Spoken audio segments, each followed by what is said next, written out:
rohani kita adalah Rasulullah Sallallahu Alaihi Wasallam.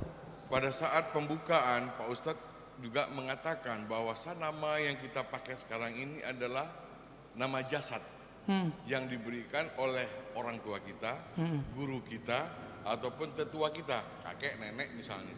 Sekarang saya mau tanya, siapa nama rohani kita Pak Ustadz? Yang dimana binnya adalah bin Muhammad Rasulullah SAW. Demikian. Assalamualaikum warahmatullahi wabarakatuh. Assalamualaikum. Yang tahu nama kita, orang tua kita bukan? Yang ngasih nama kita siapa Pak? Orang tua kita.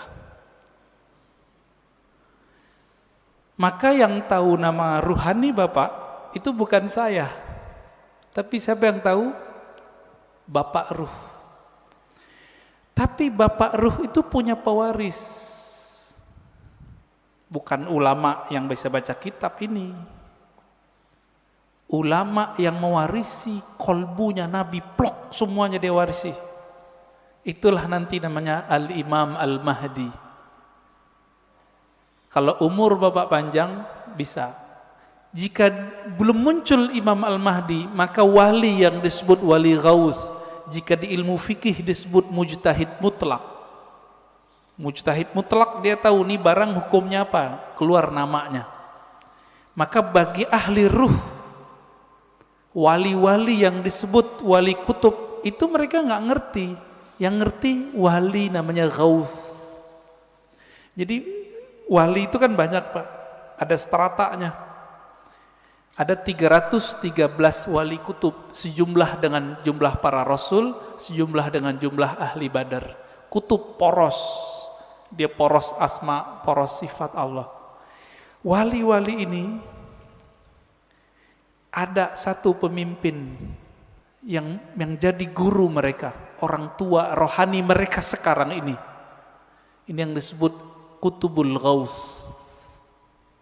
Dan itu cuma satu di dunia dan pasti keturunan Rasulullah. Sayangnya mastur, tersembunyi, nggak boleh muncul Pak. Bapak pengen tahu nama ruhnya? Harus punya koneksi sama Al-Ghaus ini, gitu. Kalau mau nanti satu saat kumpulkan namanya semua, nanti saya kirim ke beliau. Ya, biar dikasih namanya oleh beliau. Kapan ketemunya? Wallahu a'lam. Insya Allah ketemu. Insya Allah ketemu. Para perindu Rasulullah pasti bertemu beliau. Bapak kalau mau silakan. Nanti kumpulkan namanya, nanti beliau kasih nama.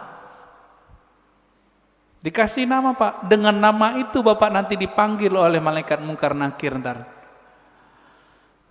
Nama dari ayah rohani yang disimpan oleh kalbu beliau.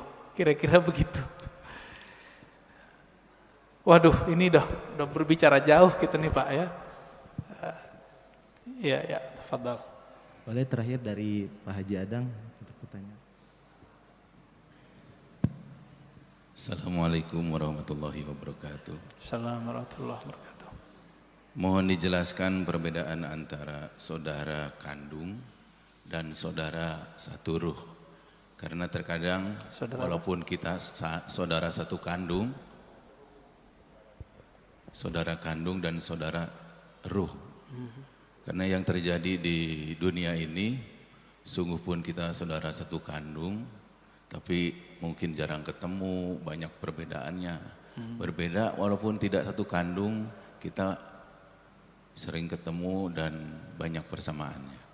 Kemudian mohon dijelaskan juga perbedaan pendengaran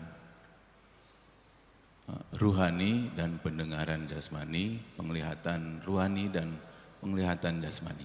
Terima kasih. Ya. Beda saudara kandung secara jasad Pak ya, dengan saudara ruh. Dalilnya surat Al-Hujurat, innamal mu'minuna ikhwah. Sesungguhnya orang beriman itu bersaudara. Loh, babenya siapa? Ya, bapaknya siapa? Itulah Rasulullah, Abul Mukminin, bapaknya orang beriman. Maka istri Nabi disebut Ummul Mukminin. Tapi kan kita nggak manggil Nabi Abul Mukminin, padahal itu nama beliau sebenarnya. Disebut lebih tepat Abur Ruh. Saudara ruh ini itu diketahui dari syahadat, Pak, dan pengenalannya kepada Bapak Ruh. Dan yang meniupkan roh tidak dicipta, Pak. Tapi jika yang dimaksud roh itu jiwa dicipta. Jadi tergantung nih, kan ulama kita kadang menyebut roh tapi artinya nafs. Menyebut roh artinya kolbu, seperti Imam Ghazali. Maka ini dicipta. Inilah mazhab Imam Qushairi, Imam Ghazali, bahwa ruh dicipta. Tapi Quran kan ngomong ruh bukan yang itu. Kulir ruh min amri rabbi. Amri rabbi tidak dicipta. Roh adalah urusan Allah. Lillahil amru, ya. Allah punya amr, tapi juga punya penciptaan. Jadi Allah membedakan antara ciptaannya dengan urusannya. Urusan itu hembusan. Nah, jadi kita ini, fisik ini dengan kun fayakun. Kalau ruh enggak, tiupan, Pak. Tiupan dari Allah Subhanahu wa taala. Sedangkan nur, nah yang Bapak cerita tadi, nur itu pancaran. Maka manusia itu dalam dirinya minimal ada 3 nasab. Ada nasab jasad, ada nasab nur, ada nasab ruh. Kalau nasab jasad, banyak yang tahu. Ini Habib Mahdi As-Sagaf yang wali di Parung, almarhum, udah meninggal ya, pesantren Nurul Iman. Itu dia berangkat ke Masjidil Haram, duduk di pintu apa gitu ya, tiba-tiba ada orang nyapa, kamu si anu ya, bin sampai ke Rasulullah. Itu nama jasad, silsilah jasad, bisa diketahui oleh banyak wali. Banyak wali bisa tahu, Pak. Tapi kalau nasab nur, nasab ruh, cuma Nabi yang tahu.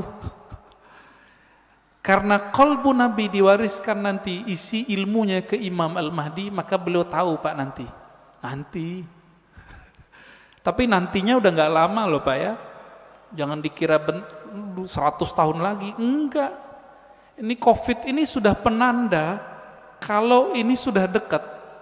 Negara udah banyak yang kolab, Pak, sekarang. Bener nggak? Biasanya virus itu ya nggak nyampe setahun hilang. Udah setahun 2 tahun hilang. Kalau ada wali yang doa. Kan wali nggak mau doa, Pak. Jadi wali-wali nggak berani doa, ya Allah angkatlah virus, nggak berani. Su'ul adab. Allahnya berkehendak ada virus, kita mau virusnya diangkat. Sopan nggak? Maka mereka sekarang cuma ridho dengan apa yang ada. Itu wali.